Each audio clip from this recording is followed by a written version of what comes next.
और कल जैसा मैंने कहा कि हमारे 7 केंद्र हैं।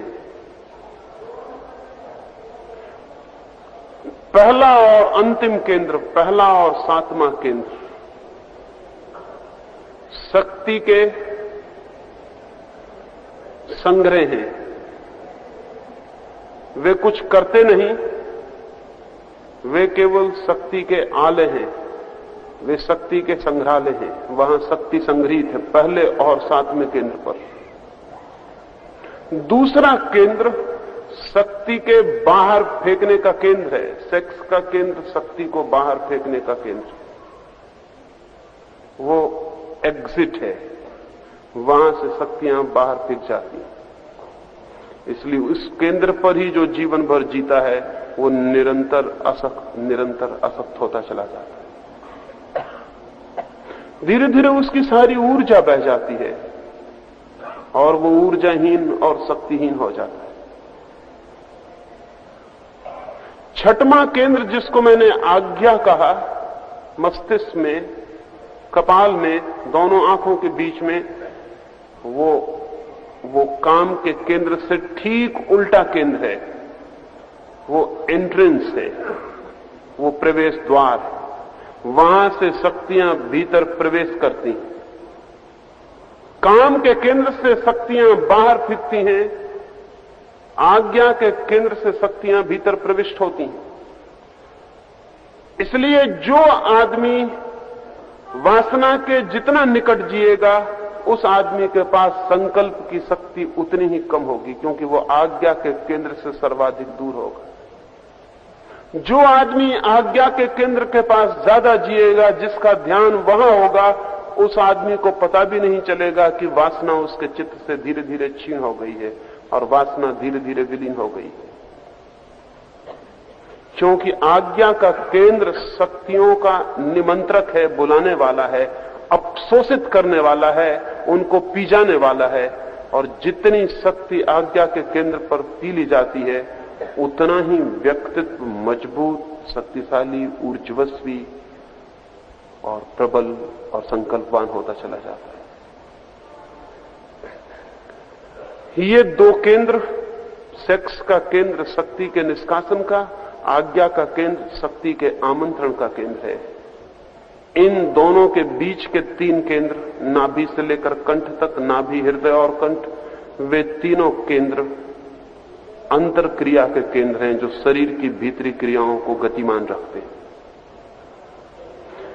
इन 7 केंद्रों का ठीक ठीक समझ साधक के लिए बहुत अनिवार्य है। लोग कहते हैं ईश्वर नहीं दिखाई पड़ता, आत्मा नहीं दिखाई पड़ती। वो जिस केंद्र से परमात्मा का संबंध जुड़ सकता है, वो 7वां केंद्र है। उस केंद्र के सक्रिय होते ही जगत विलीन होने लगता है और परमात्मा दिखाई पड़ने लगता है। ऐसा नहीं कि जगत नहीं रह जाता, बल्कि ऐसा कि जगत तो रह जाता है, लेकिन जगत की भांति नहीं, जगत परमात्मा की भांति ही रह जाता है। राबिया थी एक फकीर औरत, सूफी। उसने अपने धर्म ग्रंथ में पढ़ा कि शैतान को घृणा करो। उसने उस किताब में वो लकीर काट दी। एक मित्र फकीर हसन उसके घर मेहमान था। उसने सुबह सुबह धर्म ग्रंथ खोला और देखा कि उसमें तो धर्म ग्रंथ में सुधार किया है किसी ने। तो उसने राबिया को पूछा कि तू पागल हो गई, तूने सुधार किया है? ये धर्म ग्रंथ में कहीं सुधार किया जा सकता है? राबिया ने कहा कि मुझे बड़ी मजबूरी हो गई, इसलिए सुधार करना पड़ा। जब से मुझे परमात्मा दिखाई पड़ना शुरू हुआ, मुझे शैतान दिखाई ही नहीं पड़ता है। और इस किताब में लिखा है शैतान को घृणा करो। शैतान मुझे दिखाई ही नहीं पड़ता है। अब तो जो भी दिखाई पड़ता है परमात्मा ही दिखाई पड़ता है। शैतान भी सामने खड़ा हो जाए तो परमात्मा ही दिखाई पड़ता है। एक तो ये कठिनाई हो गई, और दूसरी कठिनाई ये हो गई कि जब से परमात्मा ही दिखाई पड़ता है, तब से प्रेम के अतिरिक्त मेरे भीतर कुछ रह नहीं गया, घृणा नहीं रह गई। अब मैं घृणा कैसे करूं? एक तो शैतान दिखाई नहीं पड़ता, दूसरी मेरे भीतर घृणा नहीं रह गई। इसलिए इस लकीर को मैंने काट दिया कि ये लकीर मेरे लिए अब व्यावहारिक हो गई। जिस दिन 7वां केंद्र सक्रिय होता है, उस दिन वो सब जो कभी नहीं दिखाई पड़ा था, वो सब जो कभी अनुभव नहीं हुआ था वो अनुभव होना शुरू हो जाता है। लेकिन क्यों हो जाता है? एक छोटा बच्चा पैदा होता है, उसे अभी काम वासना की कोई भी खबर नहीं है, अभी वो केंद्र सक्रिय नहीं। वो जब केंद्र सक्रिय होगा तब अचानक दुनिया बदलती हुई नजर आएगी। दुनिया एकदम दूसरी शक्ल ले लेगी जो उसमें कभी भी नहीं थी। वो केंद्र भीतर सक्रिय हुआ और बाहर की दुनिया बदलनी शुरू हो गई। दुनिया कल भी ऐसी ही थी, दुनिया आज भी वैसी है। बदलाहट कहां हो गई? दुनिया में कोई बदलाहट नहीं हो गई। उस व्यक्ति के भीतर एक केंद्र जो सोया था वो सक्रिय हो गया। ठीक ऐसे ही जिस दिन सातवां केंद्र, ब्रह्म केंद्र जिस दिन सक्रिय हो जाए, उस दिन भी दुनिया यही है, वही थी, लेकिन कुछ नया ही दिखाई पड़ना शुरू हो जाता। हम वही अपने भीतर ग्रहण कर लेते हैं जो हम ग्रहण कर सकते हैं। मौजूद तो सब कुछ है। जो बुद्ध ने ग्रहण किया होगा इस दुनिया में वो आज भी मौजूद है, और आज भी बुद्ध होने में कोई कठिनाई नहीं, आज भी महावीर होने में कोई कठिनाई नहीं, आज भी राम और कृष्ण हो जाने में कोई कठिनाई नहीं। वो सब मौजूद है जो उन्होंने ग्रहण किया होगा, लेकिन हमारे पास वो केंद्र सक्रिय होना चाहिए जो उसको ग्रहण कर सके। लेकिन हम उल्टी बातें पूछते हैं। हम कहते हैं कहां है परमात्मा? हम ये नहीं पूछते कि कहां है वो केंद्र जिसके सक्रिय होने से किसी को परमात्मा का अनुभव होता है और जिसके निष्क्रिय होने से परमात्मा से हम चूक जाते हैं। हमारे चारों ओर अनंत विस्तार है, अनंत अनुभवों का, अनंत ज्ञानों का, अनंत विचारों का। वे विचार 24 घंटे हमारे चारों तरफ घूम रहे हैं। हम जिस विचार को भीतर जगह देते हैं और जिस केंद्र को सक्रिय कर लेते हैं, उसके अनुकूल विचार हमारी तरफ दौड़ने लगते हैं, हमें पकड़ लेते हैं, हमें घेर लेते हैं।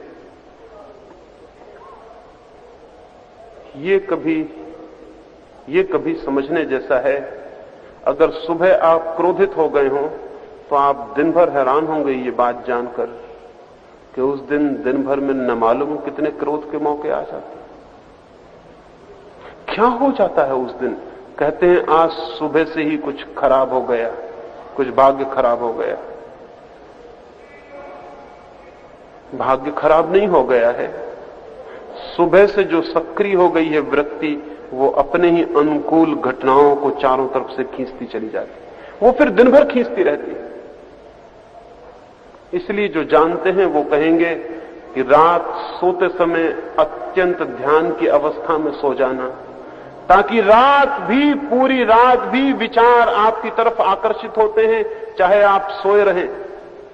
रात भर आप सपने देखते हैं और सपने उन विचारों से निर्मित हो रहे हैं जो आप चारों तरफ से खींचते हैं। आपके पड़ोस में सोया हुआ आदमी सपना देख सकता है साधु होने का, और आप उसके पड़ोस में सोए हुए सपना देख सकते हैं चोर होने का। आप ये मत सोचना कि हम दोनों ही सपने देख रहे हैं, सपने का क्या मूल्य है। लेकिन एक आदमी आपके पड़ोस में साधु होने का सपना देख रहा है, आप चोर होने का सपना देख रहे हैं। आप वही सपना देख रहे हैं जो मन सक्रिय है और जो चारों तरफ से खींच पा रहा है। रात जो ध्यान में सोएगा वो रात भर ध्यान के अनुकूल, शांति के अनुकूल विचार अपने चारों तरफ से आकर्षित करेगा। सुबह उठकर ही ध्यान करना जरूरी है, ताकि फिर दिन भर आपकी यात्रा उन्हीं विचारों को अपने पास खींच सके जिनसे आपने यात्रा शुरू की।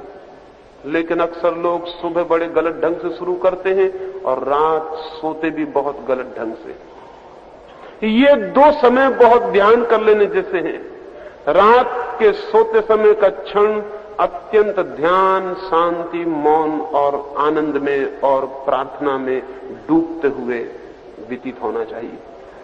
तो रात के 6 घंटे या 8 घंटे कुछ नई ही दुनिया के, कुछ नए ही आलोक को, कुछ नए ही विचारों को अपने भीतर खींचेंगे। और सुबह उठने की पहली घड़ी फिर पुनः ध्यान में व्यतीत होनी चाहिए, ताकि 24 घंटे जागने का दिन, पूरे दिन की यात्रा फिर पुनः उसको खींचे जो शुभ है, जो सुंदर है, जो सत्य है।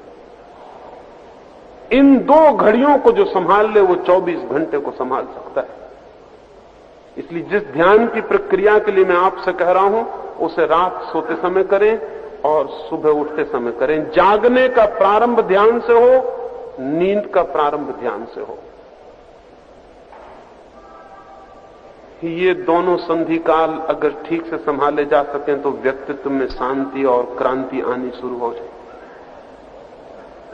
और ध्यान रहे, जैसा मैंने कहा, हमारे चारों तरफ विचार का सागर लहरा रहा है। जब तक रेडियो का आविष्कार नहीं हुआ था, हमें पता भी नहीं था कि मास्को में जो बोला जाता है वो माटुंगा से भी गुजरता होगा। हमें पता भी नहीं था। मास्को वालों को भी पता नहीं होगा कि माटुंगा में जो बोला जाता है वो मास्को से गुजरता है। लेकिन अब हम जानते हैं। अभी हम यहां बैठे, अभी हमें कुछ नहीं सुनाई पड़ रहा कि मास्को या पीकिंग या न्यूयॉर्क क्या बोलते हैं, लेकिन एक रेडियो को हम सामने रख लेते हैं और पकड़ शुरू हो जाती। रेडियो कुछ आवाज को ले नहीं आता, यहां आवाज गुजरती है यहां से, रेडियो सिर्फ पकड़ता है। हमारे चारों तरफ बहुत कुछ मौजूद है। हम जो पकड़ पाते हैं वही पकड़ जाता है, जो नहीं पकड़ पाते वो छूट जाता है। और हम वही पकड़ते हैं जिस तल पर, जिस वेवलेंथ पर, जिस ट्यूनिंग पर हमारा चक्र काम करता है। फिर हमें वही पकड़ में आना शुरू हो जाता है, वही हमें दिखाई पड़ने लगता है, वही हमें सुनाई पड़ने लगता है, वही हमें चारों तरफ से घेरना शुरू कर देता है। ये जो चारों तरफ विचार का अनंत जाल है, ध्यान रहे कि कोई भी शब्द कभी मरता नहीं। इस जगत में कोई भी चीज कभी नहीं मरती। अभी मैं जो बोल रहा हूं ये कभी नहीं मरेगा। अब इसके मरने का कोई भी उपाय नहीं। ये जो बोला गया वो सनातन और शाश्वत हो गया। उसके अनंत काल तक उसकी प्रतिध्वनि इस सारे ब्रह्मांड में घूमती रहेगी, घूमती रहेगी, घूमती रहेगी। वो कभी समाप्त नहीं होगी। जो प्रतिध्वनि पैदा हो गई है वो गूंजती ही रहेगी अनंत काल तक। अनंत अनंत लोकों में उसकी गूंज पैदा होती रहेगी। इस बात की बहुत संभावना वैज्ञानिक मानते हैं कि किसी दिन वो ऐसे यंत्र भी ईजाद कर सकेंगे जिसमें कृष्ण ने अर्जुन को कुरुक्षेत्र में जो कहा हो वो पकड़ा जा सके। इस बात की बहुत संभावना है कि जीसस ने जो कहा हो वो पकड़ा जा सके। महावीर ने जो कहा हो बिहार में वो पकड़ा जा सके, क्योंकि वो ध्वनि आज भी कहीं ना कहीं गूंजती होगी। लेकिन वैज्ञानिक वो यंत्र किसी दिन तैयार कर पाए या न कर पाए वो दूर की बात है। लेकिन जो 7वें केंद्र को सक्रिय करने में सक्षम हो जाते हैं वे बिना किसी यंत्र के आज भी जगत में जो भी श्रेष्ठ विचार कभी जन्मे हैं उनको पकड़ने में समर्थ हो जाते हैं। जो भी श्रेष्ठ जगत की संपदा है तरंगों की, वे उसे पकड़ने में समर्थ हो जाते हैं। उन तरंगों में जीना एक अनुभव ही दूसरा है। नीत्शे ने कहा है कि एक क्षण ऐसा हुआ कि मुझे लगा कि मैं हजारों मील समय के ऊपर खड़े होकर जी रहा हूं। हजारों मील समय के ऊपर? समय के ऊपर कोई हजारों मील कैसे खड़ा हो सकता है? जिन लोगों को भी उस तल पर थोड़ा सा अनुभव होगा उनको लगेगा कि सारी दुनिया किसी खाई में, किसी खंदक में, किसी घाटी में भटकी रह गई और हम किसी एवरेस्ट पर खड़े होकर जी रहे। वो जो ऊंचाई पर खड़े होने का अनुभव है, वो जो ऊंचाई पर जीने का अनुभव है, वो जो अंतिम हमारा ऊंचे से ऊंचा चक्र है उसके सक्रिय होने से शुरू होता है। वो चक्र सक्रिय हो सकता है। वो चक्र कैसे सक्रिय हो सकता है? उस चक्र के सक्रिय हुए बिना अंतस जीवन में, सत्य जीवन में, प्रभु के मंदिर में कोई प्रवेश नहीं है। वो चक्र संकल्प से ही सक्रिय होगा, और संकल्प से पहले आज्ञा चक्र सक्रिय होगा, फिर संकल्प की गहराई और गहराई और गहराई और अंतिम गहराई में वो अंतिम चक्र को भी गतिमान कर देता है।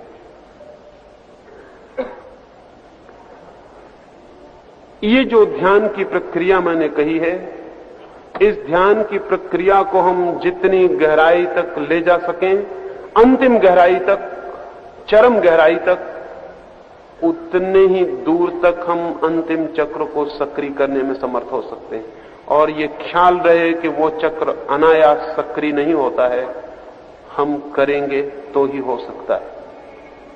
हां, अनायास भी शायद कभी होगा, करोड़ों वर्ष बाद जीवन की जो सहज विकास की प्रक्रिया है उसमें कभी वो अनायास भी शायद सक्रिय होगा, लेकिन तब तक प्रतीक्षा करनी पड़ेगी। साधना का एक ही अर्थ है कि प्रकृति जिस विकास को करोड़ों वर्षों में कर पाती है, साधक उसे तीव्रता से बहुत शीघ्र अल्प समय में पूरा कर लेता। बुद्ध को, महावीर को जो स्थिति मिली है, इस बात की पूरी संभावना है कि अरबों खरबों वर्ष बाद प्रत्येक आदमी जन्म के साथ ही शायद उस स्थिति में पैदा हो सके। लेकिन प्रकृति की प्रक्रिया बहुत लंबी, बहुत धीमी, बहुत आहिस्ता है। जो व्यक्ति उसको तीव्र गति देना चाहता है, उसे कुछ करना पड़ेगा, उसे स्वयं सक्रिय होना पड़ेगा, उसे स्वयं कुछ करना पड़ेगा। लेकिन हम स्वयं कुछ भी नहीं कर रहे हैं। हमारी हालत ऐसी है जैसे नदी में बह रहे हों, जहां भी नदी ले जाएगी चले जाएंगे, लेकिन हम कुछ भी नहीं कर रहे हैं। और हमारा ये न करना, हमारा ये बहे बहे जाना, हमारा ये सुस्त चुपचाप प्रकृति की धारा में जीते चले जाना, यही अगर हम ठीक से समझें तो जीवन की व्यर्थता का मूल सूत्र है।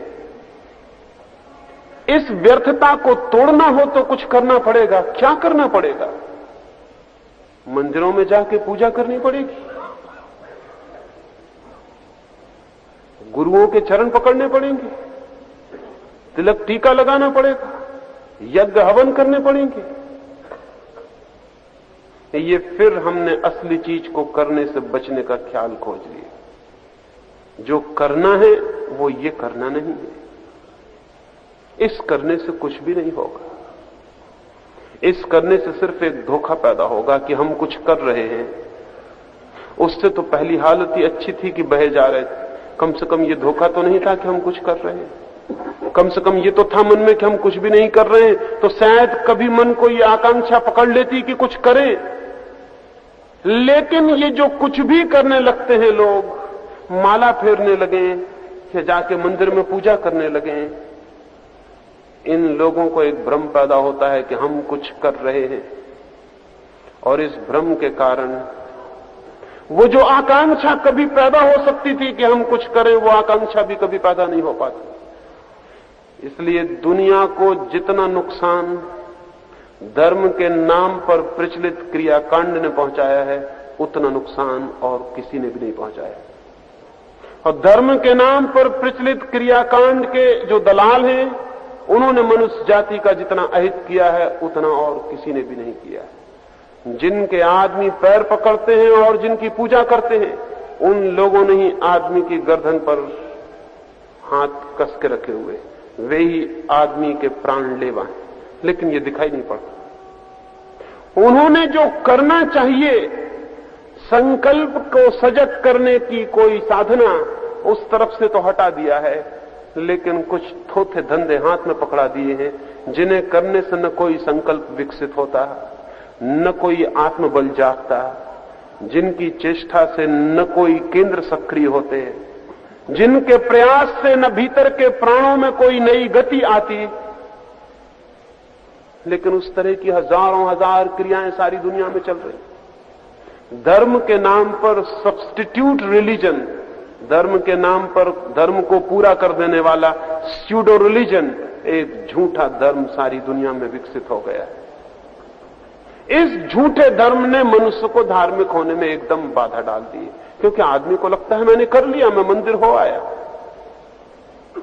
एक और मंदिर है जो भीतर है, जहां जाना था, लेकिन होशियार और कनिंग और चालाक आदमी ने एक मंदिर बाहर बनाया हुआ है, जहां वो होके घर लौट आता है और कहता है मैं मंदिर हो आया, और उसे पता ही नहीं कि मंदिर कहां है, और उसे पता ही नहीं कि मंदिर में जो एक बार हो आता है वो कभी लौटता नहीं मंदिर से, वो मंदिर में ही रहने लगता है। वो पॉइंट ऑफ नो रिटर्न, वहां से कभी कोई वापस नहीं लौटता। लेकिन ये जो बाहर मंदिर बना है उसमें हम सुबह जाते हैं और लौट आते हैं। सच तो यह है कि उसमें हम जाएंगे कैसे? हम वही होते हैं जो हम घर से निकले थे, वही हम उस मंदिर में प्रविष्ट हो जाते हैं, वही हम वापस लौट आते हैं। मंदिर में हमारा जाना कहां हुआ? मंदिर में जाने का अर्थ है हम कुछ ऐसी जगह पहुंच जाएं जहां हम वही न रह जाएं जो हम थे, तो हम मंदिर में गए, अन्यथा मंदिर में नहीं गया। मंदिर में जाने का क्या मतलब कि एक आदमी जाए अपने मकान से निकलते और एक का नाम के मकान में प्रवेश करे या खा नाम के मकान में और वापस लौट आए, वो मंदिर में हो आए। आदमी भी अपने धोखा देने में, अपने आप को धोखा देने में अद्भुत कुशल मालूम पड़ता है। मंदिर में जाने का अर्थ है इनर कन्वर्शन। मंदिर में जाने का अर्थ है एक ऐसी चित्त दशा में जाना जहां कि हम कुछ और हो जाएं जो कि जाने के पहले हम नहीं थे। और ध्यान रहे, उस दशा से लौटने के बाद हम वही कभी नहीं हो सकते जो हम पहले थे। ये असंभव है। मंदिर से कोई भी वापस नहीं लौटा है, और लौटता है तो मंदिर साथ आ जाता है, फिर वो मंदिर में ही जीने लगता है। लेकिन मंदिर का हमें पता नहीं, हमने मंदिर बाहर बनाया हुआ है, मंदिर का इंतजाम हमने बाहर कर लिया हुआ है। उस मंदिर की हम पूजा कराते हैं, प्रार्थना कराते हैं, लौट आते हैं। नहीं, मंदिर वहां नहीं है।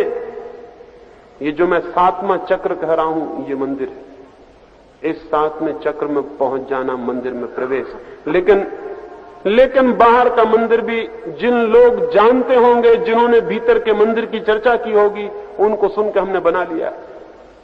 मंदिर में आप जाते हैं, भीतर मंदिर की बाहर की दीवारें हैं, भीतर मंदिर में गर्भगृह होता है जहां मूर्ति स्थापित होती भगवान की। उस गर्भगृह के चारों तरफ प्रदक्षिणा का चक्कर होता है। उस प्रदक्षिणा में आप 7 चक्कर लगा के वापस लौट आते हैं। लेकिन कभी आपने सोचा नहीं कि ये 7 चक्कर क्यों लगाने? कभी आपने सोचा नहीं कि किसके हम चक्कर लगा रहे हैं? चक्कर लगाने की जगह के बीच में भगवान की स्थापना क्यों है? इसको हम गर्भगृह क्यों कहते हैं? ये गोल क्यों है? इस मंदिर की गुंबज गोल क्यों है? ये सब क्या है? ये जिन लोगों ने भीतर के मंदिर की बात की थी, उनकी बात हमने सुन के ठीक वैसा ही मंदिर बाहर बना लिया।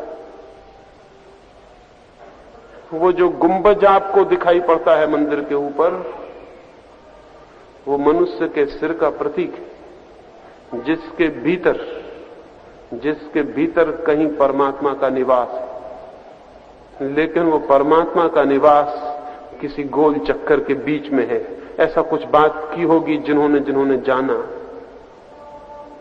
और उस चक्कर में घूम जाने पर ही, प्रदक्षिणा पूरी हो जाने पर ही जो भीतर है उसका अनुभव होता है। वो कहां होगा? हमने बाहर एक स्थापना कर ली है, हम उसका चक्कर लगा के अपने घर वापस आ जाते हैं। और साधु संत और जिनको हम महात्मा कहते हैं, आधे ही महात्मा होंगे, वो सब हमें प्रेरणा देते हैं कि जाओ मंदिर जरूर जाना चाहिए। वो भी बेचारे दोहरा रहे हैं हजारों वर्ष से कि मंदिर जरूर जाना चाहिए। मैं भी कहता हूं कि मंदिर जरूर जाना चाहिए, लेकिन जिस मंदिर की तरफ वो इशारा कर रहे हैं वो मंदिर ही नहीं। मंदिर कहीं और है, कहीं और स्वयं के भीतर। मैंने एक घटना सुनी। मैंने सुना है एक घर में छोटे छोटे बच्चे थे। जब उनकी उम्र बहुत थोड़ी थी, एक नाव की दुर्घटना में बाप की और मां की मृत्यु हो गई।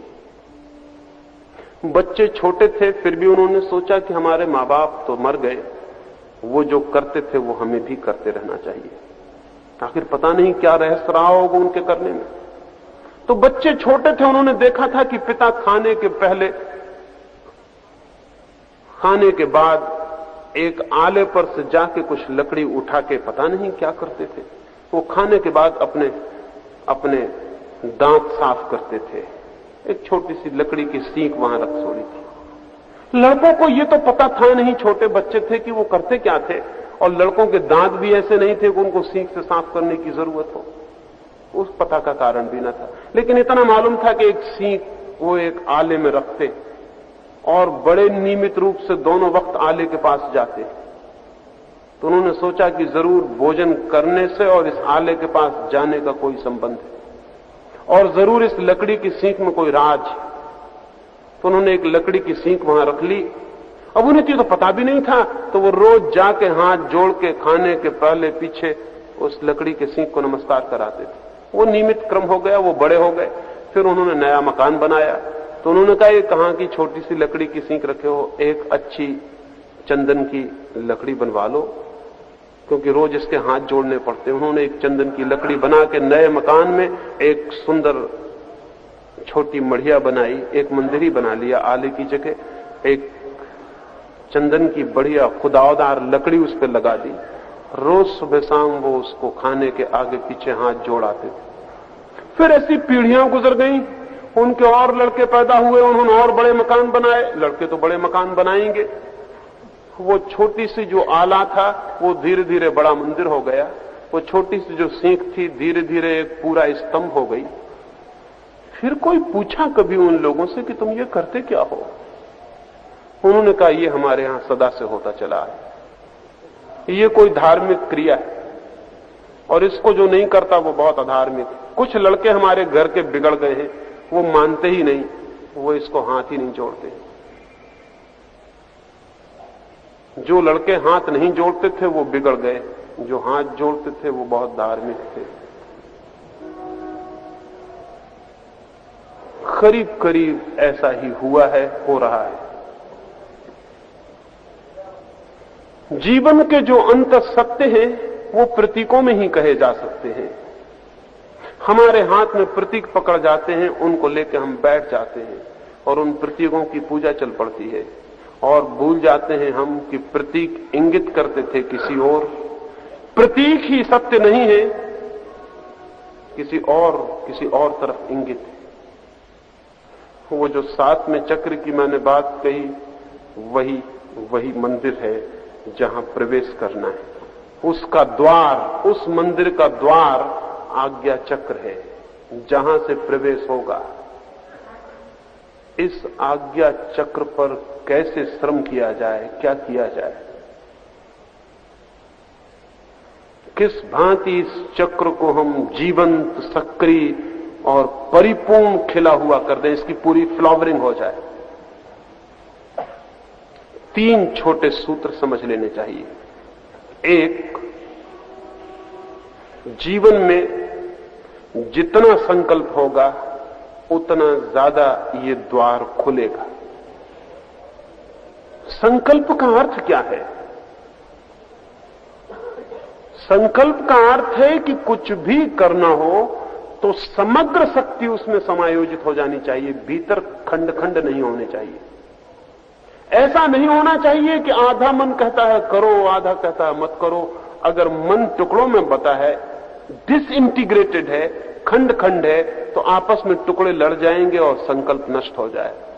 और हम सबके मन टुकड़ों में बटे हुए, यहां तक कि ऐसी छोटी छोटी चीजों में टुकड़ों में बटे हुए हैं जिसका कोई हिसाब नहीं।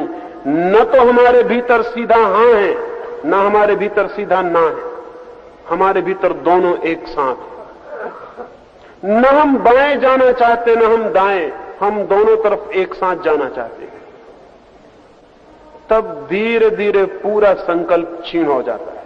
हमारा मन ऐसा है जैसे बैलगाड़ी में हमने चारों तरफ बैल जोत दिए हो, वो चारों तरफ बैलगाड़ी को खींचते हैं। बैलगाड़ी कहीं जाती नहीं, सिर्फ उसके अस्थि पंजर ढीले होते हैं, और इतना घमासान मचता है कि बैल भी धीरे धीरे थक जाते हैं और घबरा जाते हैं कि क्या हो रहा है। अगर आप अपनी जिंदगी पर ख्याल करेंगे तो आप पाएंगे कि आपकी गाड़ी में भी चारों तरफ बैल जोते हुए, कोई संकल्प नहीं है भीतर। 25 संकल्प एक साथ हैं। कभी आपने ख्याल भी ना किया होगा कि एकदम विरोधी संकल्प एक साथ है। जिसको आप प्रेम करते हैं उसी को आप घृणा करते हैं।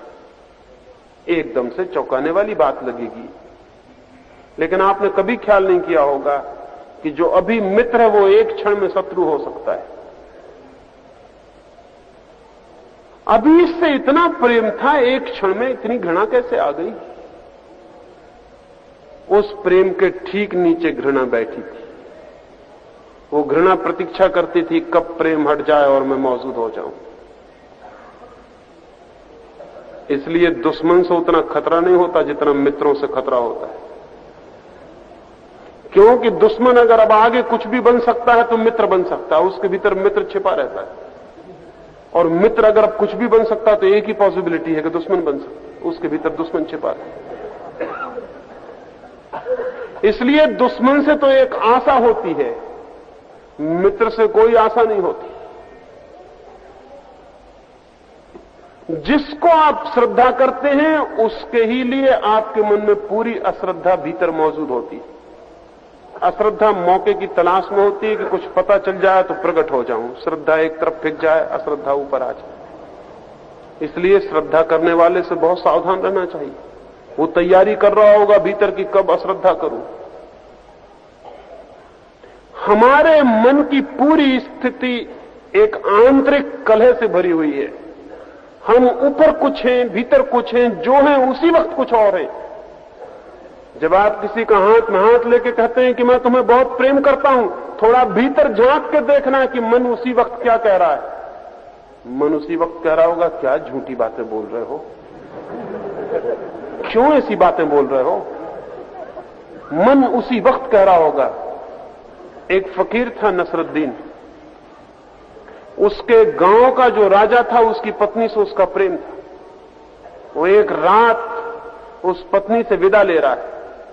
विदा लेते वक्त उसने उस स्त्री को कहा कि तुझसे ज्यादा सुंदर कोई स्त्री ही नहीं, और तुझे मैंने जितना प्रेम किया है ऐसा प्रेम न मैंने कभी किसी को किया, न मैं कभी कर सकता हूं। तू अद्भुत है। जैसा कि पुरुष स्त्रियों से कहते हैं और स्त्रियां खुश होती हैं, वो स्त्री खुश हो गई, बहुत खुश हो गई। उसने कहा सच? उसको इतना खुश देख के वो जो नसरुद्दीन था वो बड़ा सच्चा आदमी था। उसने कहा ठहर, क्योंकि मेरे भीतर जो चल रहा है वो मैं तुझे बता दूं। जब मैंने ये कहा कि तुझसे ज्यादा सुंदर स्त्री कोई भी नहीं है, तब मैंने कहा अरे कहां की साधारण स्त्री को क्या कह रहे हो, बहुत स्त्रियां, मेरा मन भीतर ये कह रहा था।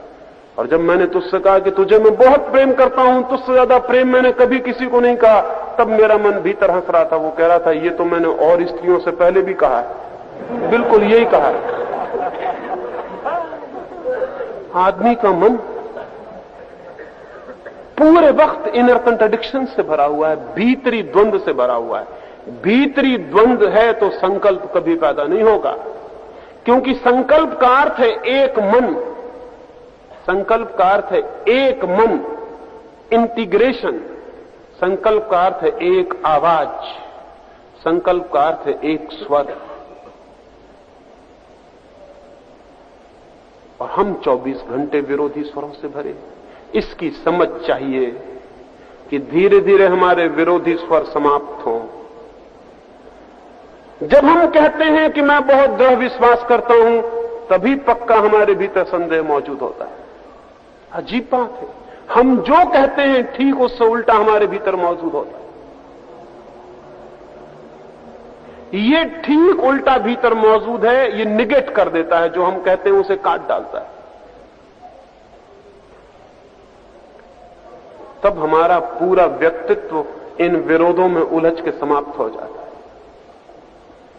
क्या ये हो सकता है कि हमारे चित्त के विरोध क्रमशः कम होते चले जाएं? ये हो सकता है। एक तो इसका बोध रखना पड़ेगा कि हम चित्त में विरोधों को न पालें।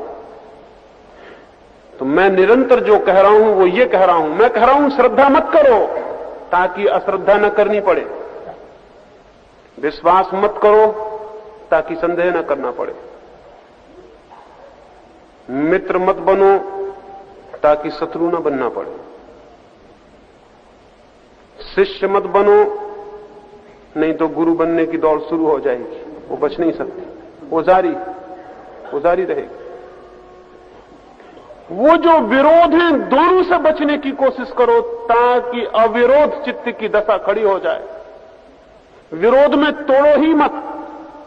मत कहो अपने को कि मैं आस्तिक हूं, क्योंकि जैसे ही तुमने कहा कि आस्तिक हो, तुम्हारा आधा मन फौरन नास्तिक हो जाएगा। बड़े से बड़ा आस्तिक खोज लो, उसके भीतर नास्तिक मौजूद होगा। नास्तिक मर नहीं सकता, सिर्फ दबा रहेगा भीतर। बड़े से बड़े नास्तिक को खोज लाओ, उसके भीतर आस्तिक है, वो आस्तिक मर नहीं जाएगा। ना आस्तिक रहो ना नास्तिक, विरोध को जाने दो। विरोध में बांटो ही मत अपने को।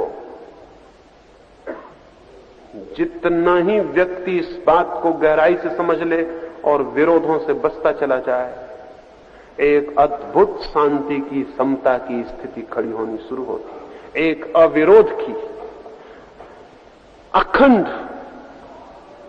टूटी टुकड़ों में नहीं, बटी हुई नहीं, गैर बटी हुई, इकट्ठे मन की एक स्थिति पैदा होनी शुरू होती। उस स्थिति का नाम ही संकल्प है।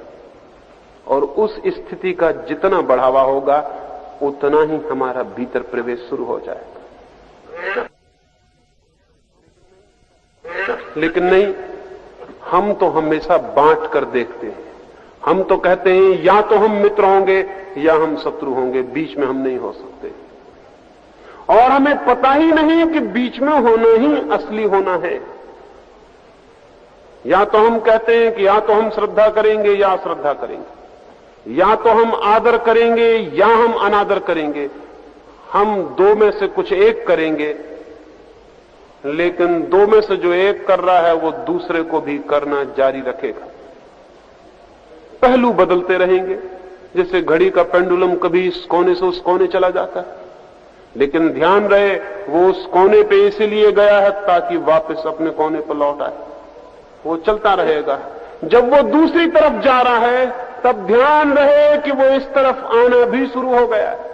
उसकी दूसरी तरफ जाने की जो गति है, जो मोमेंटम है, वही मोमेंटम उसे इस तरफ वापस ले आएगा। इसलिए जो ठीक से जीवन को जानते हैं, जब उनसे कोई कहता है मैं आपका मित्र हूं, तब भी हंसते हैं। जब उनसे कोई कहता है मैं आपका शत्रु हूं, तब भी हंसते हैं। जो जीवन को जानते हैं, जब कोई उनके चरणों में सिर रखे तब भी हंसते हैं, और जब कोई उनके सिर पर जूता फेंक दे तब भी हंसते हैं। क्योंकि ये पेंडुलम है जो आदमी का चलता है। इस पेंडुलम का कोई बहुत अर्थ नहीं है, लेकिन हंसी इस बात पे आती है कि उस घूमते पेंडुलम में आदमी को पता नहीं चलता कि वो क्या कर रहा है, सिर्फ घूम रहा है। चित्त की एकाग्र, चित्त की एक, चित्त की समग्र, चित्त की इकट्ठी दशा का नाम संकल्प है। और उस संकल्प की दशा में जो भी होता है वो मंदिर में प्रवेश करा देता है। संकल्प को अगर ठीक से समझें तो वो की है, वो चाबी है जिससे वो चक्र खुल जाएगा, जिसको मैं ब्रह्म चक्र कह रहा हूं। लेकिन संकल्प की कुंजी हमारे पास नहीं, बिल्कुल नहीं है हमारे पास संकल्प की कुंजी। मैंने सुना है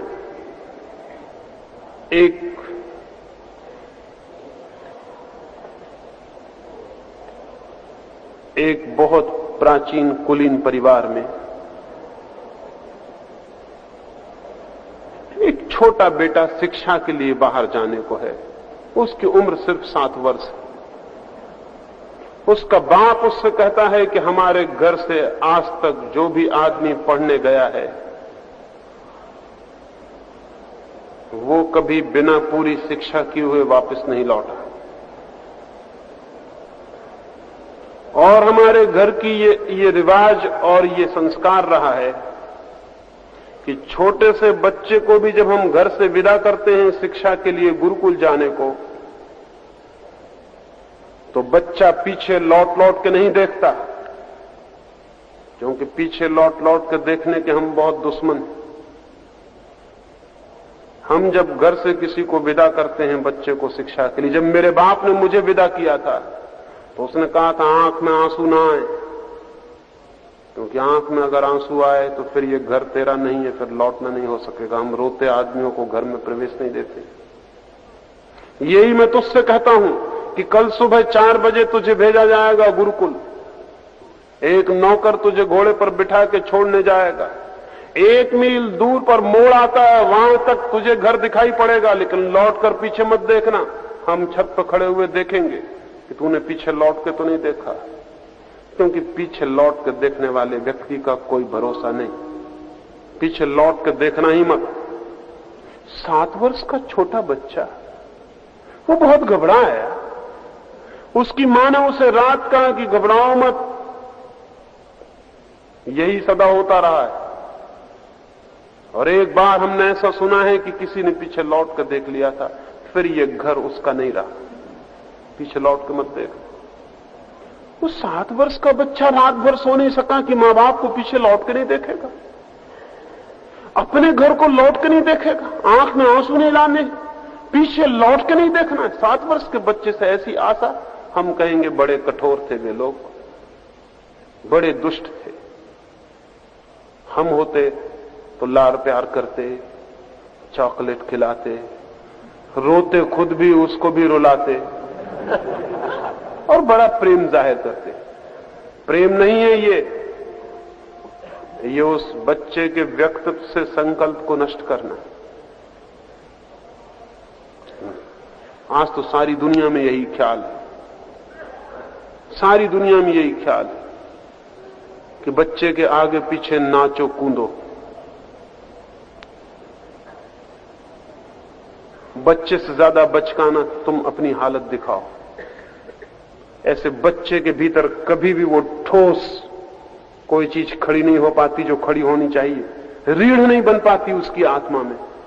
वो बच्चा 7 बजे विदा हुआ, 4 बजे उसकी मां और उसके पिता भी उसको द्वार पर छोड़ने नहीं आए हैं। बड़े कठोर लोग रहे होंगे, बड़े दुष्ट। उस बच्चे को घोड़े पर बिठा दिया गया। 4 बजे की अंधेरी रात, सन्नाटा, सुबह की ठंडी हवाएं। नौकर जो उसके साथ है वो कहता है, बेटे पीछे लौट के मत देखना। पीछे लौटने की मनाही है देखने की। अब तुम छोटे नहीं हो, हम तुमसे बड़ी आशाएं करते हैं, और जो पीछे लौट के देखता है उससे क्या आशा की जा सकती। तुम्हारे पिता ऊपर खड़े होकर देख रहे हैं, वो कितने आनंदित होंगे कि तुमके बेटे ने मोड़ तक भी पीछे लौट के नहीं देखा। उस लड़की की सोचते हैं हालत क्या होती होगी, कितना मन पीछे लौट लौट के नहीं करने को होता होगा। 7 वर्ष का छोटा सा नन्हा बच्चा, लेकिन वो बिना मुड़े बिना देखे मोड़ से गुजर जाता है। उस बच्चे ने बाद में लिखा कि कितनी अद्भुत आनंद की अवस्था मुझे मालूम हुई जब 1 मील गुजर गया और मैंने पीछे लौटकर नहीं देखा।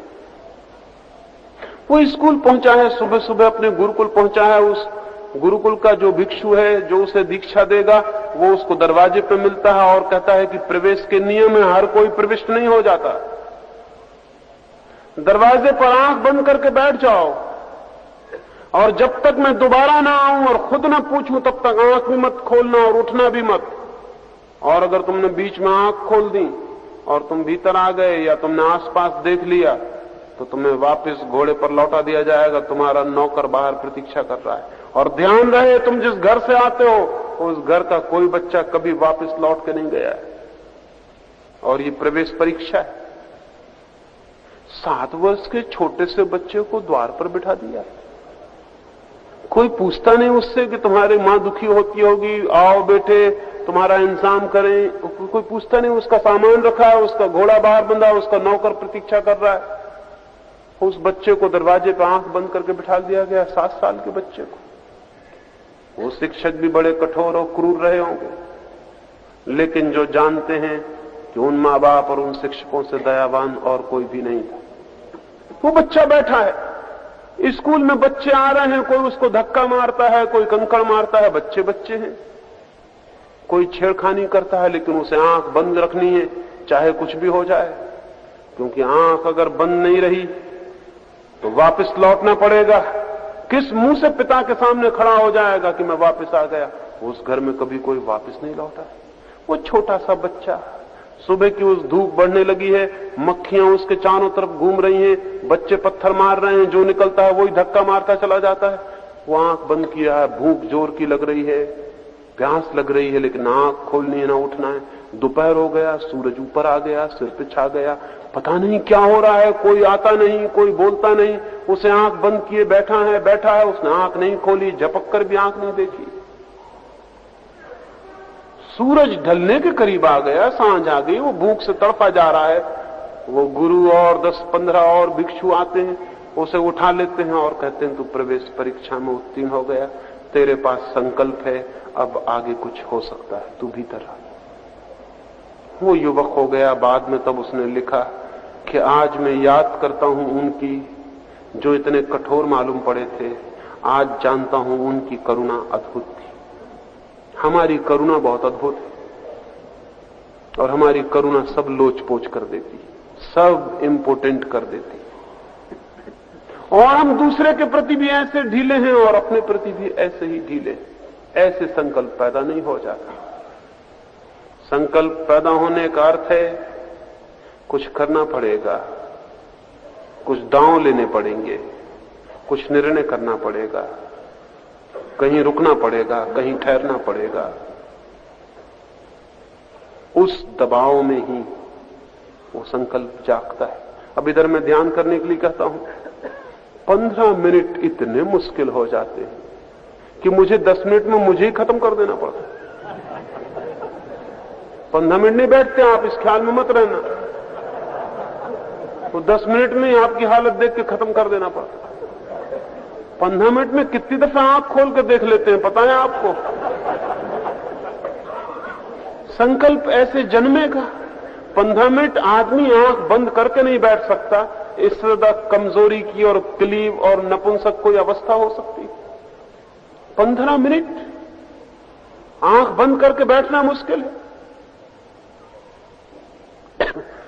पड़ोस में किसी की कि देखने की इच्छा होती है कि वहां क्या हो रहा है, पीछे क्या हो रहा है, कोई की सांस जोर से चल रही, उसको क्या हो रहा है, सबको क्या हो रहा है ये फिक्र है आपको, और इसकी जरा भी फिक्र नहीं है कि 15 मिनट आप आंख बंद करके नहीं बैठ पा रहे हैं, ये क्या हो रहा है। कोई चिंता नहीं, हमें कोई फिक्र ही नहीं कि हमारे पास कोई संकल्प जैसी स्थिति नहीं रह गई। पोम्पेई में विस्फोट हुआ ज्वालामुखी का और पोम्पेई का पूरा नगर जल गया।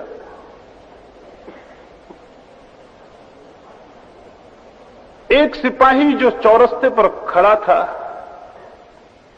रात पहरा देने को, सुबह 6 बजे उसकी ड्यूटी बदलेगी, दूसरा सिपाही सुबह 6 बजे आकर उसकी जगह खड़ा होगा। सारा पोम्पेई भाग रहा है, रात के 2 बजे ज्वालामुखी फूट गया, सारा पोम्पेई कप रहा है, आग उगल रही है, सारा नगर जल रहा है, सारे गांव के लोग भाग रहे हैं। भागते लोग उस सिपाही को कहते हैं यहां किस लिए खड़े हो? वो कहता है कि सुबह 6 बजे ड्यूटी बदलने का वक्त, उसके पहले कैसे हट सकता हूं? अरे लोग कहते हैं पागल हो गए, अब ड्यूटी वगैरह का कोई सवाल नहीं है, मर जाओगे, सुबह 6 कभी नहीं बजेंगे, आग लग रही पूरे गांव में। उसने कहा वो तो ठीक है, यही तो मौका है, तब पता चलेगा कि मैं सिपाही हूं या नहीं। 6 बजे के पहले कैसे हट सकता हूं? 6 बजे तक जिंदा रहा तो ड्यूटी संभाल दूंगा, 6 बजे तक जिंदा नहीं रहा तो भगवान जाने, फिर मेरा कोई कसूर नहीं। कहते हैं वो सिपाही उसी जगह खड़ा हुआ जल गया। पोम्पेई का पूरा नगर भाग गया।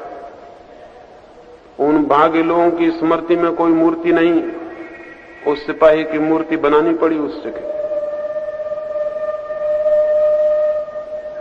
उस नगर में एक ही आदमी था जिसको आदमी कहें,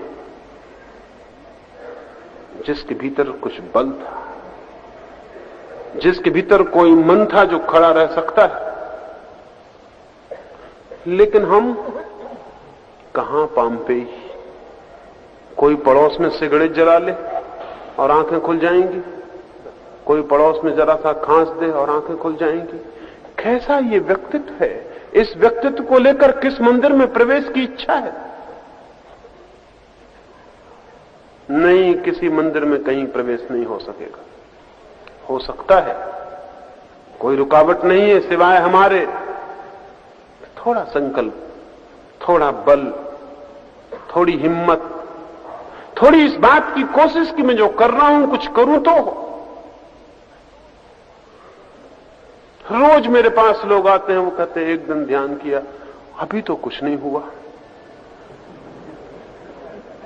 बड़े मजे की बातें कहते हैं, बड़े अद्भुत बड़े गजब के लोग हैं। एक दिन ध्यान किया, बड़ी कृपा की भगवान पर, लिख गई होगी उसकी किताब में कि बड़ा ऋण हो गया आपका। अभी कुछ नहीं हुआ, अभी दर्शन नहीं हुआ, अभी भगवान नहीं मिले, क्योंकि आप 15 मिनट आंख बंद किए बैठे रहे, 15 दफे आंख खोल कर देखा और कुछ भी नहीं हुआ। हमारे व्यक्तित्व में जिसको कहें पुकार, जिसको कहें आवाज, वो है ही नहीं, और नहीं है तो धर्म के रास्ते पर कोई गति नहीं हो सकती। इसलिए कहना चाहता हूं, संकल्प है पहला बुनियादी सूत्र, और दूसरी बात है संकल्प क्या है ये समझ लेना जरूरी नहीं है। संकल्प क्या है इसके छोटे प्रयोग करने जरूरी है। प्रयोग करेंगे तो ही वो विकसित होगा, अन्यथा वो कभी विकसित नहीं होगा। और कल की प्रतीक्षा करेंगे तो वो कभी विकसित नहीं होगा। उसे आज से और अभी से शुरू कर देना पड़ेगा तो उसमें विकास होंगे। तो दूसरा सूत्र है, संकल्प हो या ना हो, संकल्प की दिशा में प्रयोग शुरू कर दे, वो बढ़ेगा, धीरे धीरे बढ़ेगा। कोई आदमी नदी के किनारे खड़े होकर कहे कि मैं तैरना सीखना चाहता हूं, सिखाने वाला कहे कि आओ नदी में उतर जाओ, वो कहे कि जब तक तैरना सीखना जाऊं मैं उतरूंगा नहीं, क्योंकि खतरा कौन मोल लेगा। तैरना सीख जाए फिर मैं उतरने को राजी हूं, जब तक तैरना ना सीखूं मैं उतर नहीं सकता।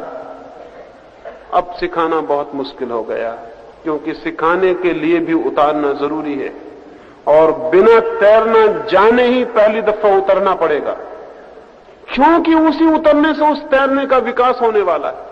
तैरना कोई ऐसी चीज थोड़ी है कि आकाश से मिल जाएगी, वो तो हम तैरेंगे तो मिलेगी, वो तो तैरने का ही परिणाम है, वो तो हम हाथ पैर फड़फड़ाएंगे तो मिलेगी। लोग पूछते हैं ध्यान मिल जाए, समाधि मिल जाए, वो कैसे मिल जाएगी? वो कहीं रखी है क्या आप जाएंगे और मिल जाएगी? वो कहीं रखी नहीं है, वो आपकी ही सतत चेष्टा का सृजन है, वो आपका ही क्रिएशन है, और आप कोशिश करेंगे तो मिल जाएगी। आज हाथ पर फड़फड़ाइए थोड़े, कल और गति होगी, परसों और गति होगी। वो वक्त करीब आता चला जाएगा जब आपको लगेगा कि हाथ पैर का तड़फड़ाना बदल गया, उसने तैरने की शक्ल ले ली। तैरना क्या है? वही हाथ पैर का तड़फड़ाना है, थोड़ा कुशलता से, थोड़ी व्यवस्था से। वो पहले दिन भी आदमी को पानी में पटक दो, वो भी हाथ पैर फेंकता है, सिर्फ अव्यवस्थित होता है हाथ पैर फेंकना। वही रोज रोज फेंकने से व्यवस्थित हो जाता है। आज बैठेंगे अव्यवस्थित होगा संकल्प, कल बैठेंगे आगे बढ़ेगा, परसों बैठेंगे आगे बढ़ेगा। फिर इतनी जल्दी क्या है, फिर इतनी फिक्र क्या है कि वो आज हो जाए? जीवन की क्षुद्र चीजों के लिए हम वर्षों प्रतीक्षा करते हैं। पहली बात संकल्प, दूसरी बात संकल्प समझने से नहीं, कुछ करने से, डूइंग से उपलब्ध होगा। और तीसरी बात, संकल्प के विकास में प्रतीक्षा सबसे बड़ी बात है। वहां आपने चाहा और नहीं हो जाए, गहरी प्रतीक्षा और धैर्य, और जितना धैर्य होगा उतनी जल्दी हो जाए, और जितना अधैर्य होगा उतना मुश्किल हो जाएगी। क्योंकि अधैर्य खबर देती है कि संकल्प निर्मित नहीं हो पा रहा है। अधैर्य बताता है कि संकल्प निर्मित नहीं हो पाएगा, क्योंकि अधैर्य की भूमि पर कोई भी चीज निर्मित नहीं होती। मैंने सुना है एक नदी के किनारे कोरिया में 2 भिक्षु नदी पार किए थे। नाव से उतरे हैं, सांझ डूबने को सूरज है, दूर गांव है, बीच में जंगली रास्ता है, पहाड़ है, जल्दी उस गांव पहुंच जाना है। उन्होंने माझी को पूछा, उन दोनों भिक्षुओं ने, एक बूढ़ा भिक्षु एक जवान भिक्षु, बहुत से ग्रंथ लिए हुए हैं, हमें जल्दी उस गांव पहुंच जाना है सूरज डूबने के पहले, क्योंकि सुना है हमने सूरज डूबते ही उस गांव का द्वार बंद हो जाता है, फिर रात जंगल में खतरा होगा। क्या हम पहुंच जाएंगे? उस नाव को बांधते हुए धीमे से, आहिस्ता से उस माझी ने कहा जरूर पहुंच जाएंगे, लेकिन धीरे जाना। जल्दी गए तो मैं नहीं जानता कि पहुंच सकेंगे कि नहीं पहुंच सकेंगे। उन लोगों ने कहा किस पागल से हम पूछ रहे हैं, वो सज्जन सलाह दे रहे हैं कि धीरे धीरे जाना तो पहुंच जाएंगे, और जल्दी गए तो मैं नहीं जानता कि पहुंच सकेंगे नहीं पहुंच सकेंगे। वो दोनों भागे, सूरज डूबने के करीब है। भागते वक्त भी उस माझी ने कहा, दोस्तों तेजी से मत जाना, मैंने तेजी से चलने वाले को कभी पहुंचते नहीं देखा। इतनी बात सुन के वो और भी तेजी से भागे। आदमी का मजा ये है, आदमी का दिमाग ऐसा है। उसको लगा कि ये तो बड़ा गड़बड़ आदमी है, ये कहता है कि धीरे धीरे। वो भागे, थोड़ी दूर पर ही सूरज ढलने के करीब है, अंधेरा गिरने लगा। बूढ़ा आदमी है, एक भिक्षु, वो गिर पड़ा एक चट्टान पर। दोनों घुटने टूट गए, ग्रंथ के पन्ने बिखर गए, हवाओं ने ग्रंथ के पन्ने उड़ा दिए। वो जवान लड़का ग्रंथ को इकट्ठा करता फिर रहा है। तब वो माझी धीरे धीरे गीत गाता हुआ अपनी डांडी लिए किनारे से गुजरता है, कहता है, अरे वही हुआ जो मैंने कहा था। इतना अधेरी क्या था? मैंने कहा था कि तेजी से मत जाना, पहाड़ी रास्ता है, इतना अधेरी मत दिखाना, तो पहुंच भी सकते हो। अक्सर ये होता है कि लोग रोज आते हैं, पूछते हैं कि जल्दी पहुंच जाएं, उनको मैं कहता हूं नहीं मानते, गिर जाते। उस बूढ़े भिक्षु ने कहा, उस वक्त हमें ख्याल नहीं आया। बहुत प्रतीक्षा की, बहुत धैर्य की जरूरत है भीतर जाने में। अनंत प्रतीक्षा की जरूरत है, क्योंकि अनंत की खोज है। ये कोई दो कौड़ी की चीज नहीं कि हम बाजार में गए और खरीद ली, दौड़े और मिल गई। मिलती है, जरूर मिल सकती है, आज और अभी मिल सकती है, लेकिन जो आज और अभी ही चाहे वो चल ही नहीं पाएगा। अत्यंत धैर्य से। लेकिन धैर्य का मतलब ये नहीं कि तीव्रता में कमी हो। धैर्य का मतलब ये नहीं है कि शक्ति में कमी हो, शक्ति पूरी लगे, तीव्रता पूरी हो, लेकिन प्रतीक्षा अनंत हो। राह देखने की तैयारी हो, आज नहीं कल, कल नहीं परसों, परसों नहीं। हम प्रतीक्षा करेंगे। छोटे छोटे बच्चे जाके बीज बो देते हैं कभी आम का, फिर घड़ी भर में जाके उखाड़ के देखते हैं कि अभी तक उसमें अंकुर निकल आया कि नहीं। अब बड़ी बेचैनी है, घंटे भर भी कैसे गुजारें, फिर घंटे भर बाद जाके उखाड़ के देखते हैं अभी तक कुछ नहीं। बड़ी निराशा होती मन को, कभी नहीं निकलेगा, निकलेगा भी नहीं, क्योंकि निकलने के लिए उसे जमीन में पड़ा रहना जरूरी है। वो पड़ा रहे चुपचाप गुप्त अंधकार में, ताकि अपने को तोड़ सके, फूट सके। वैसी छोटे बच्चों जैसी हमारी हालत। 2-3 मिनट कहा मैं कौन हूं, फिर सोचा अरे अभी तक कुछ हुआ नहीं, खोद लिया जमीन से वापस, फिर देखा कि दूसरे लोग अभी तक कर गए, चले नहीं गए, फिर 2-3 मिनट किया, फिर सोचा अरे अभी तक हो नहीं रहा, बड़ी देर लग रही है, तो फिर नहीं होगा, नहीं हो सकता है। ये 3 बातें ध्यान रख लें। संकल्प चाहिए, संकल्प के लिए क्रिया चाहिए, क्रिया के लिए प्रतीक्षा चाहिए। और अगर ये 3 बातें पूरी हैं तो कोई वजह नहीं है कि मंजिल को दूर समझा जाए। मंजिल हमेशा निकट। पहुंचने वाले में कुशलता हो तो आज और अभी पहुंच सकता है, और पहुंचने वाले में कुशलता ना हो तो जन्म जन्मों तक आदमी भटकता है और नहीं पहुंचता है।